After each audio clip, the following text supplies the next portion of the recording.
Every team, every topic, everywhere. This is Believe. Welcome back to the Jello Jiggling podcast. I'm Ryan Ward, and we have plenty to talk about. Mostly revolving around none other than LeBron James. Apparently, LeBron is angling, this is reported by Brian Windhorst of ESPN, for a long-term deal, 2 to 3 years at $60 million per year. That's a lot. That's a lot, and you don't know how much you can get out of LeBron from here on out. So I don't know about that. I mean, that sounds about right. Like he'll opt out and he'll negotiate. I doubt he'll really flirt too much with other teams unless he's dead set on, exploring his options, which I kind of doubt at this point, but you never know. I mean, it's the way LeBron goes about his business. It's like the wind blows. It could change tomorrow. It could change a week from now, a month from now. It could change June 28th, the day before he's supposed to make his decision on opting in or out. Either way, it looks like Lakers fans could be in for another 2 to 3 years of LeBron James. And I would say at this point, most fans are kind of tired of this go around because it feels like the same thing every year. Okay, everything gets hyped up. They're title contenders. Him and AD going to stay healthy, and it's just they just fall flat. And it's not looking great right now, especially after that Phoenix loss in Phoenix. And then they got the Clippers coming up tomorrow, which could be pretty ugly. The only thing they have it going in their favor right now is Paul George has been ruled out. But AD apparently, from Daniel Starkan, who's at Lakers practice, said that he has an upper respiratory illness right now, so he's not feeling great. So we could be without AD tomorrow, and that would be a devastating blow for the Lakers. But getting back to the LeBron angle of things, to make matters even that much more complicated, Bronny James fell out of ESPN's mock draft for the upcoming 2024 NBA draft, which isn't all that surprising because, to put it bluntly, the kid's not very good. He averages 5.5 points per game, 2.8 rebounds, 2.5 assists, and the team has a record of 11-16. That's not great for a kid. I feel for the kid because I think he's always going to be in the shadow of his father. It reminds me a lot of Jordan's kids, when Jordan's kids went to college and played ball, and they weren't very good. And I don't even think they even made it to the league. Bronny could be going the same way. Personally, I think he should stay for another year. Let's go play for another year, because these kind of stats, you're not going to do much on the NBA level. And I don't even know how an NBA team can justify that outside of having LeBron sign with them, right? Which is what supposedly is going to happen. LeBron has said over and over again, I love to play with my son. Wherever he goes, I'll probably end up. And then I think there was a report recently that the Lakers are open to the prospect of drafting him, which I think just opens a huge can of worms, because LeBron, once he heard this ESPN mock draft thing, his kid getting knocked out of it, obviously everybody jumped on it, and they're like, oh, Bronny's not going to be in the NBA, or you might find it very difficult. And LeBron came to his kid's defense, as any father would, but he did it on social media, and he said, oh, give him a break, blah, blah, blah, and very defensive over 2 giant tweets, and then goes and deletes them after he got a lot of heat for it. It's like, dude, you kind of bringing this on yourself and Bronny. I mean, you got to quiet down. I mean, I think it wasn't all that long ago that LeBron was saying that he was watching NBA League Pass or something, and he was looking at the other teams around the league and players and saying how his kid was better than some of the guys in the league. And I'm like, how? How? Like, I look at 5.5 at SC, winning, 11 games. What? How? It doesn't make any sense to me. And I'll be honest, I haven't really watched the kid that much. I've seen highlights, but that's about it. I don't have enough interest to go and watch him play, so I don't know, what he's great at or what not. But I mean, like, when you look at the numbers there, it doesn't look like much, right? That's why I say play another year, man. What do you got to lose? Play another year. Your dad's not going anywhere. He's going to be in the league another 5 years. Watch. But LeBron putting his foot in his mouth again. It's just I don't understand why he can't resist the urge to do that when he knows the backlash is coming. I mean, there's all this talk about him being a genius and how he works with the media and all that stuff. Well, sometimes he does this stuff, and it's like, what? What are you doing? And how did you not expect to get thrashed for it? I mean, all the talking heads are jumping on him. Stephen A, Shannon Sharp, like all those guys that praise him and kiss his ass are turning on him really quick. But that's how media works. But especially that kind of media. But LeBron just needs to quiet down. I mean, I think everybody screws up, right? Everybody goes on Twitter that's been in this space or this works in this industry, and it says something stupid, and then they regret it immediately and they delete it. I know I've done it before. I mean, I can't even remember the exact instance, but I do remember being like, oh, damn, I shouldn't have said that, or that was stupid. Well, why the hell did I say that? And deleted it. But I'm not a billionaire. I'm not one of the best players to ever play the game, and I don't get obviously the engagement that he gets. But you would think that he'd be over that stuff at this point. And you would think, why put more on my son's plate? Just why? It's kids dealing with enough, the immense amount of pressure that kid must have to deal with and not living up to it so far. That's got terrible, man. Especially and then dealing with all his health issues, I feel for the kid. I do. I definitely do. And I hope it gets better. And I hope it doesn't, tear them apart at some point where he's just like, Dad, I've had enough. I'm going to go to Europe and play for a while or whatever. Anyway, LeBron, stop tweeting. Just stop tweeting. Do your 0 dark 30 thing that you do every year, supposedly. Anyway, on to more Laker-centric topic. Spencer Dinwiddie. I kind of feel like the team is probably regretting signing Dinwiddie at this point. I mean, there was no risk whatsoever. I mean, I think you signed the vet minimum, right? And it doesn't matter. Like, you could cut him tomorrow, and it's not going to change anything. Just opens the roster spot. But damn, looking at his stats, I went like kind of a little bit of a deep dive, and some of the things I saw, I was like,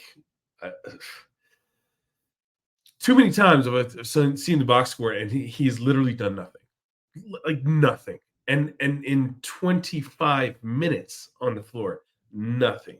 I don't even know how that's possible for a veteran player as good as he is. I mean, he's not great, but he's a good role player, I would say, right? I praised them when they signed him. I thought it was a good move. But looking at these stats now, I'm just like, geez. He's played 5 games. He averages 25 minutes a game. He shoots 31% from the floor, 23.5 from beyond the arc, 4.8 points, 3.4 assists. I mean, that's awful. But when you put it in the context of what I'm about to say, it makes it look even worse. He averages more time on the basketball floor than Rui, Cam when he's healthy, Vando when he's healthy, Wood when he's healthy, and Christie. Like, wow. And then all of those guys average more than he does in less time. Only Lewis, JHS, and Fudge shoot worse than Dinwiddie. And those guys never see the floor. And when they do see the floor, it's garbage time. And they're nervous as hell. They're jacking up shots, and it's understandable why they shoot poorly. They may have just gotten a dud. Maybe it's just something that isn't going to work from here on out, which is unfortunate because the Lakers really needed a pop off the bench, which they thought they were going to get with him. So I thought too. And then next up, we have the Clips. And I thought this was interesting. And I mean, when I thought about it, I was like, wow, that's kind of crazy that it's come to this point now, but in a good way. I think this should have happened. But tomorrow's game, the Clippers will be the home team. And it will be the last time the Clippers are the home team at Crypto ever when they play the Lakers, unless they meet in the playoffs, which I doubt it. But you never know. But that's pretty crazy when you let that sink in. Like, that's it. The Clippers and the Lakers sharing the same court. That's it, man. It's done. They'll move into the Intuit Dome next year, which I heard is pretty cool. I would like to check it out. I still think it's really strange that it's across the street from the Forum, where everything started for the Lakers in LA. It just they can't seem to just get away from the Lakers shadow. They just can't do it, even though they fare well, playing up against the Lakers. I mean, they don't have a title. They're the whole battle for LA thing, which I think is kind of a cool premise, but it's not really a battle. It's not really a real rivalry because it's so lopsided. Like, how can you compare 17 titles to 0? You just can't. But it will be the end of an era of sorts, and it's kind of crazy when you think about it. Especially with the all the superstars they have now, or star players. I don't even know if you call Westbrook a superstar anymore, or definitely Kawhi, definitely George, and definitely Harden, but I don't know about Westbrook. And that's not just being bitter about Westbrook, even though I'm not a big fan of him. Sorry about the dogs. They always seem to know when I'm on here. Anyway, things aren't trending in a great direction for the Lakers right now, and that's unfortunate. I think that loss to Phoenix was a big kick in the nuts, to be honest. It was kind of, I mean, would they go to the free throw line 8 times? I know that was made a big deal of, but I mean, the Lakers are shooting more free throws than any other team in the league by far. So I don't know how you can bitch and complain about one game. You know what I mean? Like, you're not getting in line, beat them another way, man. Like, if you're a good enough team, you're gonna figure these things out, But I just hope this is not the beginning of a really depressing stretch, and it could be. I mean, like I said in the last 2 pods about the schedule, it's brutal. I mean, the Lakers have an opportunity to bounce back quickly, and in a somewhat tune-up game against the Wizards after they play the Clippers, but then it is just ruthless. Denver, OKC, sack, Milwaukee, Minnesota, sack again, Golden State. I mean, dude, they're gonna have no chance to breathe. And I guarantee we're gonna, if it goes bad, we're gonna hear the same humdrum crap from Darvin Ham, like his little sayings. Like, I mean, the guy just repeats himself constantly. I like Darvin Ham as a person. I don't know if he's that great of a coach, though. I mean, it's kind of coming to light in the worst way possible this year. But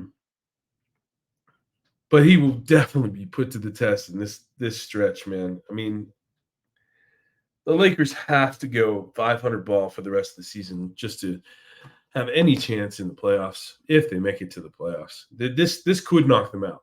This could knock them out of contention. I mean, out of the play-in tournament and everything. Like I said, Golden State is right there. They're ready to, hit their stride. So they can't really screw up. And they've already lost one to Phoenix. And tomorrow, even without Paul George, they still, Clippers are one of the best teams in the league, and just that firepower they have. And if AD can't go, that's not going to be good. That's a blowout. That's a 20-point blowout, unless LeBron just goes insane, which is possible, but I kind of doubt it.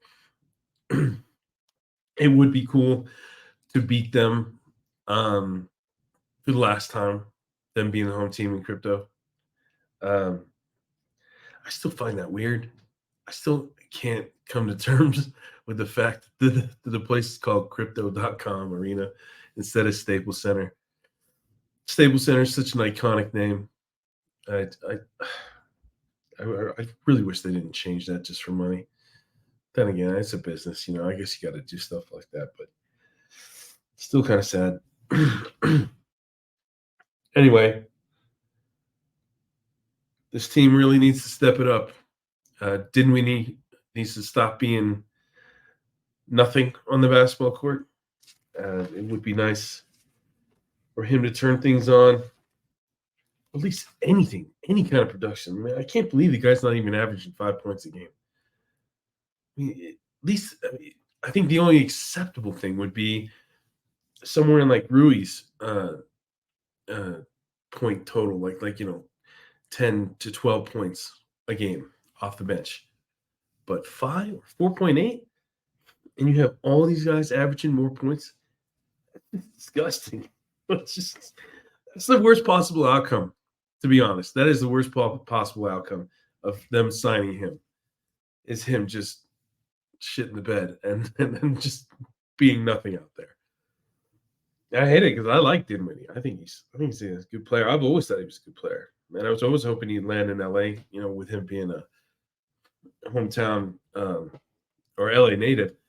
And obviously, probably like the Lakers growing up and all that. But it is what it is. I wouldn't be surprised if they cut him, if this continues. This game against the Clippers would be a perfect opportunity for him to blow up. And he might not even see the floor when Cam gets back, which could be soon. It could be very soon. I don't know if he's going to play on Wednesday, but it seems like he's trending in that direction. I can't remember what they said at practice today about Cam, but okay. Darvin Ham said Cam Reddish participated in practice today, and we'll see how he feels in the morning before deciding if he can play against the Clippers. Gabe Vincent and Vando have not progressed to on-court work yet. They're done. Those two are done for the season. Unless something miraculous happens, I would not count on Vincent or Vando being back. Vando for sure, I would say. This is interesting. So I guess Ham addressed Dinwiddie struggling. He just needs to go out and play, man. The guys have totally embraced him. The coaches have totally embraced him. The organization. That's why we wanted him here. He's a huge fact. He has a huge factor to him in terms of wanting to make sure he's doing the right things to help his teammates and care about this. God, blah, blah, blah, Darvin. Just get to the damn point. And sometimes you just have to go out and hoop. And that's what I told him. Don't worry about making a mistake, man. We'll figure it out. Just go out and play your game. Little chest. Well, that's about as blah a comment as you can get from a coach talking about a struggling player. Well, at least he's still getting supported, I suppose. But if that goes on for another week, I don't know so much. Well, let's see though. Let's see. I mean, he's not done yet. He's only played 5 games. I don't know if that's too little to judge him at this point, but I'm judging him because those numbers are awful. If he played less minutes, if he played like 10, 15 minutes a game, I probably wouldn't give him so much crap. But 25 minutes a game and you can't produce anything out there, what are you doing? I understand he's going to learn a whole new system and playing with new teammates, guys he's never played with before. I think he played with D'Lo, though. But come on, dude. Step up your game. Hit some shots, Dinwiddie. I like you. Don't make me dislike you. Anyway, until next time, I'll try and get back on here on Thursday. If not Friday, I'm not sure when the next game is after the Clips. Quick check. Hold on. Let me see. Thursday. Damn, so back to back. Jeez. The NBA is doing them no favors. I know it's Washington, but jeez. And then Denver on Saturday, OKC on Monday. All right. Maybe I'll do this on Friday then. Either way, unless something crazy happens, I'll do like an emergency pod or whatever. But I'll see you all soon. Hopefully, much better news in a couple days. And hopefully they get a win. Peace. Thank you for listening to Believe. You can show support to your host by subscribing to the show and giving us a 5-star rating on your preferred platform. Check us out at Believe.com and search for BLEAV on YouTube.